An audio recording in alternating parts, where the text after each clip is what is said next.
The obsidian dais hung suspended in a void of impossible blackness, a disk of polished, starshot stone that seemed to drink the light of the galaxy swirling in the immense dome above.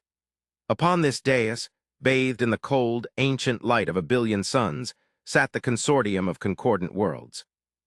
They were not a government of armies and edicts, but an assembly of whispers and long shadows, a council of the oldest races who had seen empires rise from dust and return to it like the turning of a cosmic season. Their purpose was not to rule, but to observe, to understand, and when possible, to gently guide the torrent of life that filled the spiral arms. And tonight, their ancient calm was a fragile thing, stretched thin by a terror that was both new and sickeningly familiar. High Counselor Valerius of the Zathani felt the tension as a physical resonance within his crystalline form, a dissonant hum that clouded the soft, internal light of his being. He was a creature of immense age, his body a lattice of living silicon and light, and his thoughts moved with the patient, grinding certainty of tectonic plates. Yet, the data scrolling across the holographic display before him was a frantic, chaotic tremor that threatened to shatter millennia of accumulated wisdom. It was a single, inexorable vector of crimson light, a spear of raw conquest aimed at the heart of a system so insignificant it had, until recently, been a mere footnote in the galactic archives. The Crimson Spear was the royal fleet of the Cathar hegemony, a force of such legendary and brutal efficiency that its name was a curse spoken in the hushed corners of 100 worlds. Its target was a small, watery planet in the Orion Spur, a world its inhabitants called Earth. "It is a tragedy, but it is an inevitable one," a voice like grinding stones rumbled from across the dais. Warlord Grak of the Gorlok, a being of living rock and magma whose species had carved their empire from the bones of dead stars, did not bother to hide his grim pragmatism. His massive, craggy form was a monument to the principle of unyielding force. "The Cathar expand. It is their nature as it is the nature of a star to burn. This human species, this chaotic chorus of warring tribes, is but dry fuel for their fire. We have seen this cycle repeat itself countless times. And each time we bear witness, a part of the galaxy's soul is extinguished," a soft, melodic voice chimed in, a counterpoint of sorrow to the warlord's granite certainty. Silan, the Signian emissary, was a being of coherent light and woven energy, her form a shimmering, humanoid silhouette that pulsed with the gentle rhythm of a nebula. "There is a unique song to every world that achieves sentience. To allow it to be silenced without a whisper of protest is an abdication of our purpose." Valerius shifted his gaze from the star chart to the emissary. Her compassion was a noble sentiment, but sentiment was a poor shield against the world-breaker cannons of the Cathar. The hegemony, ruled by the iron will of Emperor Vorlag the Unbroken, was a cancer upon the galactic body. They did not negotiate, they assimilated. They did not build, they consumed. Their fleets were not instruments of policy. They were engines of apocalypse, designed to shatter planets and salt the void with the ashes of civilizations that dared to exist in their path. The consortium had watched, helpless, as countless worlds were brought to heel or to ruin. To intervene was to invite that same ruin upon their own, a risk the ancient, cautious races of the consortium were unwilling to take. Their power was in knowledge, in influence, in the slow, patient weaving of galactic culture, not in the crude calculus of fleet tonnage and weapon yields. "Protest would be a prelude to our own extinction, emissary," Grak grunted, his glowing magma veins pulsing with irritation. "Emperor Vorlag would welcome a pretext to turn his royal fleet upon the concordant worlds. He chafes under the ancient treaties that hold him in check. An intervention on behalf of a primitive, pre-unification species would be the very gift he craves." He gestured a massive, stony hand at the display. "Look at their world. Our deep-range scans show a planet screaming with electromagnetic chaos, competing nation-states, broadcasting signals of aggression, vanity, and trivial entertainments. They have harnessed the atom, yet they use it to threaten one another. They have reached their moon, yet they have not yet reached for the hands of their own brethren. They are a species in its infancy, a child playing with fire in a house of dry straw. The Cathar are merely the spark that will set it ablaze." Valerius felt the chilling truth in the warlord's words. The human signals, when filtered and translated by the consortium's archives, painted a portrait of a brilliant, volatile, and profoundly fractured species. Their art was breathtaking in its emotional depth. Their science progressed in leaps and bounds that defied conventional models of development, but their politics were a morass of tribalism and self-interest. They were a paradox, a species that could compose symphonies of cosmic beauty while simultaneously perfecting the art of mutual annihilation. They were not ready. They could not possibly be ready for what was coming for them. The Cathar royal fleet was not a simple invasion force. It was a statement of absolute power, a fleet composed of the hegemony's most fearsome vessels, each one a moving continent of armor and weaponry, personally commanded by Vorlag's most feared admiral. It was a force that could pacify a star system in a single cycle. Against such a force, the scattered, competing powers of Earth would be less than insects. "And what of the reports from the outer marker buoys?" Valerius asked, his voice a low thrum that vibrated through the dais itself. His gaze fell upon the tactical display, ignoring the political debate for a moment to focus on the cold, hard data. "The Cathar approach is unusually direct. No reconnaissance, no vanguard probes, just the full weight of the fleet moving at maximum burn." A junior Zathani analyst, a shimmering form of younger, brighter crystal, manifested a smaller holographic display near Valerius. "High Counselor, their posture is one of supreme arrogance. They are not treating this as a conquest, but as an extermination. The fleet has not even raised primary shields. They are broadcasting their approach on all standard frequencies, a declaration of intent for all the galaxy to witness. It is a performance of power." A performance, that was the word.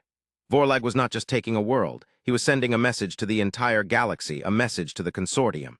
"See this primitive world? See how easily I crush it. This is your fate should you ever dare to forget your place." The humans were not the true audience of this grand, brutal opera. They were merely the stage upon which it was to be performed. A profound sadness settled over Valerius, a feeling as deep and cold as the space between galaxies. He had seen so much, lived through ages that would be myths to the short-lived humans, but the calculated destruction of a nascent intelligence was a sorrow that time could not dull. He felt a phantom guilt for the knowledge his people possessed, for the power they held in careful reserve, a power they dared not use. They would watch this world burn, and they would record its final, fleeting song in their archives, another sad stanza in the long, tragic poem of the cosmos. "They will fight," Silen whispered, her form glowing with a soft, mournful luminescence. "It is in the nature of life to resist its own end. Their signals may be chaotic, but they are filled with a fierce, desperate vitality. They will not be silenced without a struggle."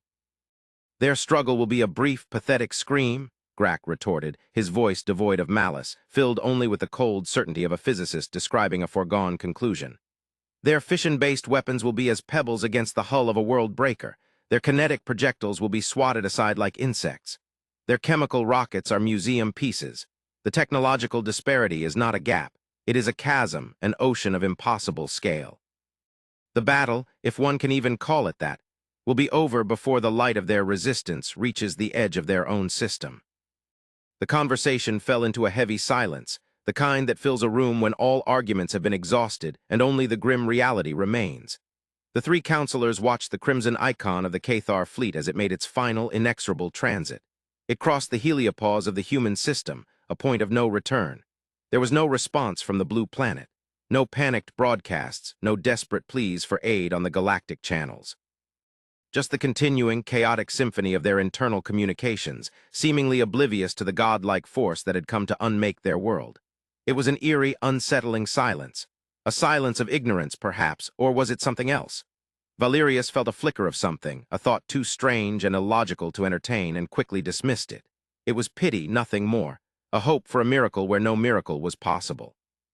The Cathar fleet arranged itself in a textbook conquest formation, a crescent of overwhelming firepower that blotted out the light of the local star.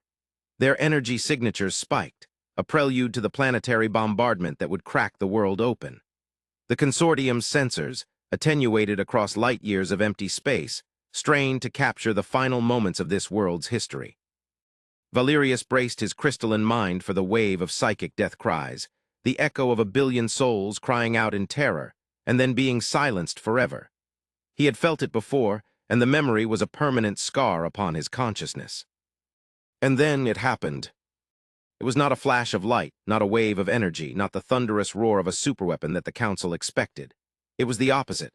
It was a moment of perfect and absolute nullity. The crimson icons on the galactic map, the entire, magnificent, terrifying royal fleet of the Cathar hegemony, simply vanished. One moment they were there, a concentration of mass and energy so immense it warped the local fabric of spacetime. The next, there was nothing, not wreckage, not debris fields. Not the lingering radiation of shattered reactors.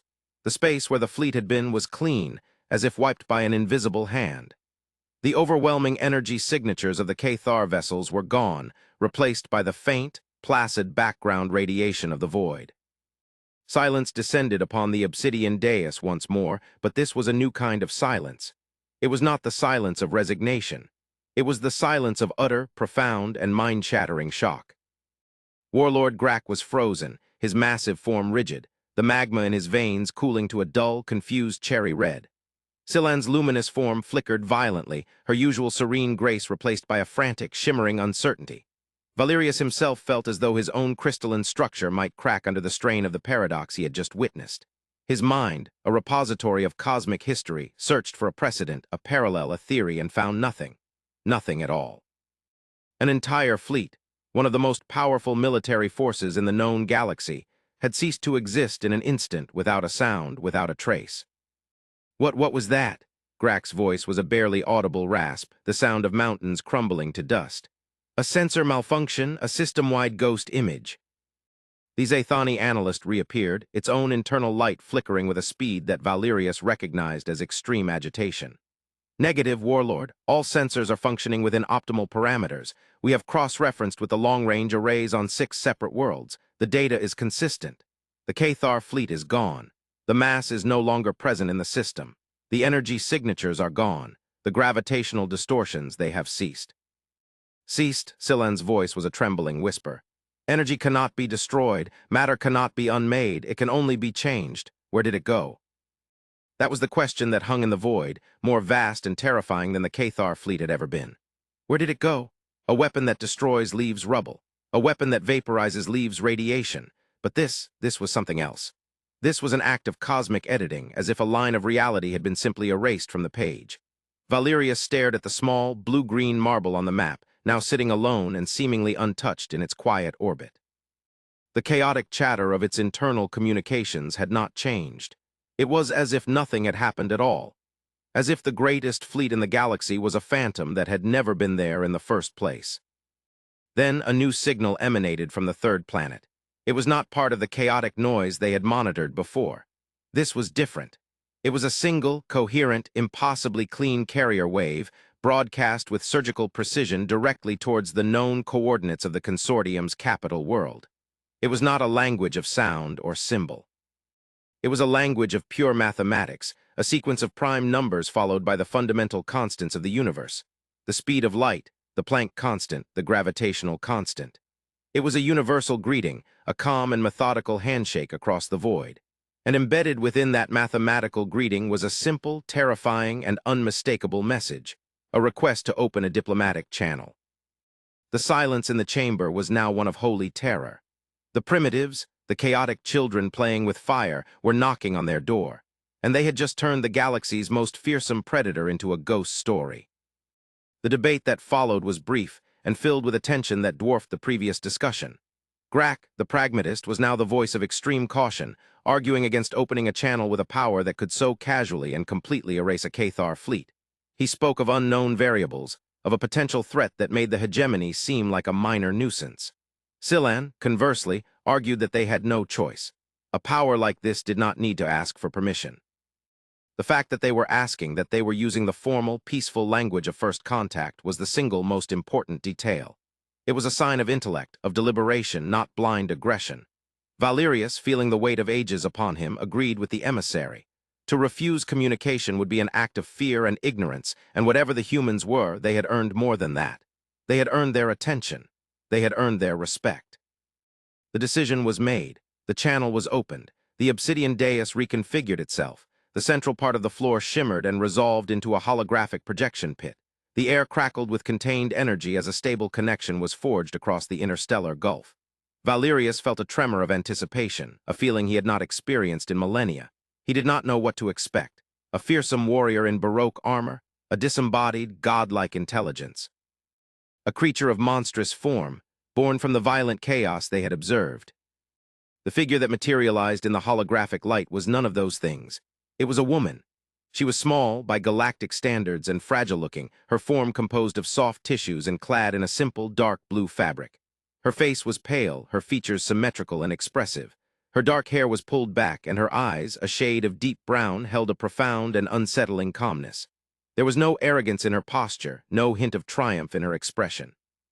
She simply stood there, her hands clasped loosely before her, observing the members of the consortium with an air of quiet, professional courtesy. For a long moment, no one spoke. The contrast between this unassuming figure and the event that had precipitated her arrival was so vast, so jarring, that it defied comprehension. This was the face of the power that had unmade the royal fleet, this small, soft-bodied creature. Finally, the human woman spoke.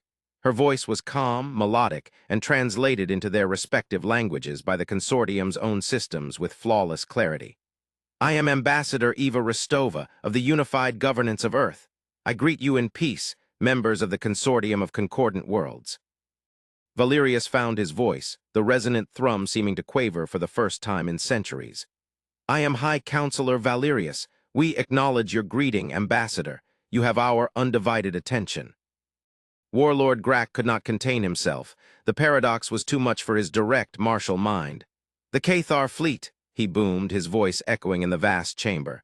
The royal fleet, what did you do to them? Ambassador Rostova turned her calm gaze upon the massive rock creature. There was no fear in her eyes, only a quiet solemnity. The Cathar hegemony's military force was informed that their hostile approach into our sovereign territory was not permissible. They were given a standard cycle to alter their course and withdraw. They were warned, clearly and repeatedly, that failure to comply would result in the nullification of their operational capacity. Nullification? Grak pressed. What sorcery is that? We detected no weapon discharge, no energy signature, they simply ceased to be. A flicker of something that might have been sadness crossed the ambassador's face. It was not a weapon, Warlord Grak. We do not build weapons of that scale. To do so would be illogical. It was a defensive measure, a nullification field. She paused, as if choosing her words with immense care. Imagine the universe as a song. Matter, energy, space-time, they are all notes, vibrating at specific frequencies, held in a delicate harmony. Our field does not add a new, louder, more destructive note. It simply introduces a counter-frequency, a targeted resonance that cancels the original note out. It doesn't destroy, it decoheres. It returns the fundamental components of the target to a state of quantum neutrality. The matter and energy are not annihilated.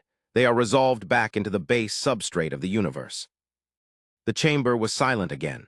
The concept was so far beyond the consortium's understanding of physics that it bordered on theological. They thought in terms of energy transfer, of kinetic force, of blasting things apart. The humans, they spoke of unsinging reality. They did not break their enemies, they erased the song of their existence. Silan, the being of light, pulsed gently. You possess this capability, and yet you remained silent. You allowed the galaxy to believe you were primitives, a fractured world ripe for conquest. Why? Ambassador Rostova's gaze softened as she looked at the Signian. Because we were fractured, we were primitives. The portrait your sensors painted of us was not inaccurate. It was merely out of date. The arrival of the Cathar fleet in our outer system was the final catalyst for a change that had been building for generations. Our tribalism, our internal conflicts, they were the follies of a species that believed itself to be alone and supreme in its own small world. The certainty of an external, existential threat provided the final, necessary pressure to complete our unification. We became one people, not in the weeks before the fleet arrived, but in the final hours. This was perhaps the most shocking revelation of all. Not the technology, but the species that wielded it. A species that could achieve global unity and psychological transcendence in the face of annihilation. Their own histories, the histories of the Zathani, the Gorlok, the Signians, were filled with protracted, bloody unification wars that lasted for millennia. The humans had apparently done it in the time it took the Cathar to cross their system. So you developed this nullification field to fight the Cathar? Valerius asked, trying to piece together the timeline. No, Rostova said, and the simple word carried an impossible weight. The field was not developed for the Cathar. Its development predates our knowledge of their existence by a considerable margin. It was created for another purpose entirely. Valerius felt a cold dread crystallize within him, a fear far deeper than any the Cathar had ever inspired. The nullification field was not the ultimate secret of humanity. It was merely a tool they had on hand, a tool they had built for something else. For what purpose, Ambassador? For a purpose we hoped we would never need, she replied, her calm demeanor for the first time showing a crack, a glimpse of a profound and ancient weariness. We reached out to you today not to boast of our victory or to make demands. The Cathar were a regrettable but ultimately minor problem. We are contacting you because our long-range cosmological sensors have confirmed a pattern we have been tracking for over a century, and it has now crossed a critical threshold. We require allies. We require an exchange of knowledge. The Cathar hegemony is a symptom. We are concerned with the disease. Grak leaned forward, the stone of the dais groaning under his weight. What disease? What threat could be greater than the hegemony?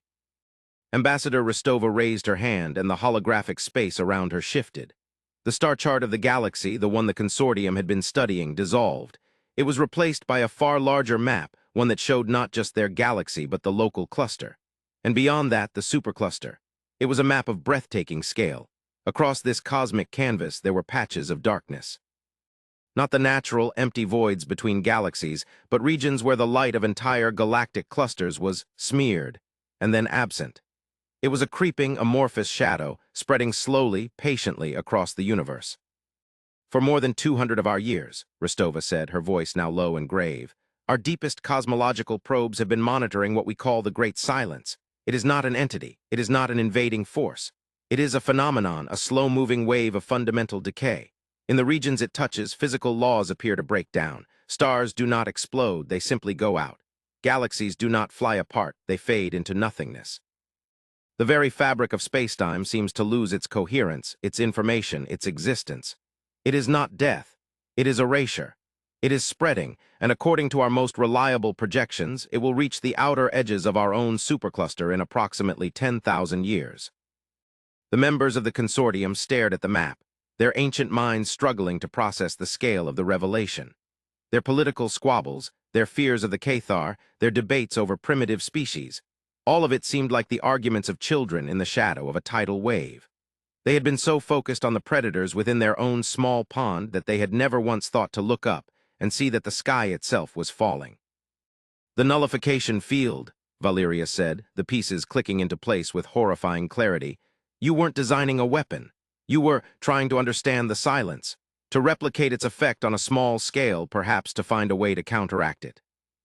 Precisely, High Counselor, Rostova confirmed. We sought to understand how reality could be unwritten. We had to learn the language of cosmic nullification to have any hope of developing a shield against it. The Cathar fleet was merely the first, unfortunate test of a principle we had developed for a far greater and more terrifying purpose. Their aggression forced our hand. We used a tool of theoretical defense as a practical one. It was a choice made with the heaviest of hearts, but the preservation of our species and the knowledge we carry was paramount. A new kind of unity began to form on the obsidian dais. It was not a unity born of treaties or shared interests, but of a shared, humbling, and cosmic terror. The arrogance of the Gorlok, the detached sorrow of the Signian, the cautious wisdom of the Zathani, all these perspectives realigned themselves in the face of this new, ultimate context. Humanity was not a new power to be feared or courted. They were the watchmen on the wall, the first to see the true and final nightfall. They had been forced to mature at an impossible rate, not by their own petty squabbles, but by the dawning awareness of a universe that was quietly, patiently, coming to an end. Warlord Grak, the creature of stone and fire, the champion of brute force, was the first to speak, his voice stripped of all its earlier arrogance. You say you need allies, you have them. The Gorlok do not know how to unsing the universe, but we know how to build, we know how to endure. Our forge worlds will be at your disposal. Silan's form brightened, not with sorrow, but with a new, focused intensity. Our knowledge of cosmic patterns of the great cycles of the universe may aid your understanding. The Signian confluence will open its archives to you. Valerius looked at the calm human ambassador, and for the first time he did not see a fragile, short-lived being. He saw the face of a species that had stared into the ultimate abyss and had not flinched. They had instead chosen to light a candle, to study the darkness and learn its ways. They were not warriors. They were not conquerors. They were scholars, scientists, and survivors, forged into something new and extraordinary by the greatest pressure imaginable. Their quiet, ethical, logical demeanor was not a sign of weakness, but of a strength so profound it no longer needed to be displayed. It was the calm at the eye of the storm. The consortium of concordant worlds was founded to bear witness to the unfolding of life in this galaxy, Valerius said, his voice resonating with the conviction of a new and terrible purpose. It is clear now that our purpose must be redefined. We must not merely watch. We must act. We must unify, not for power, not for glory, but for survival. Ambassador Rostova, humanity has carried this burden alone for too long. Now you will not. Eva Rostova looked at each of them, a flicker of genuine, unfeigned gratitude in her deep, calm eyes. A small, weary smile touched her lips. We had hoped you would say that. The Cathar believed the universe was a throne to be conquered. We know it is a lifeboat, adrift in an ocean of encroaching silence. And on this boat, we are all finally in it together. The holographic image of the ambassador faded, leaving the members of the consortium alone once more on their obsidian dais, floating in the vastness of their chamber. But the chamber no longer felt like a seat of power, a place of detached observation. It felt small. The galaxy swirling above them was no longer a majestic, endless expanse of possibility. It was a flickering candle, a precious, fragile light in a great and gathering darkness. The fear of the Cathar was gone, replaced by a much older, much deeper fear. But with it came something new, something the consortium had not truly felt in eons, a sense of shared purpose, a reason to exist beyond mere existence. Humanity, the chaotic primitives, had not brought war to their doorstep. They had brought them a reason to be united, a reason to be truly great. And as they looked out at the stars, they knew the long, quiet, and desperate work had just begun.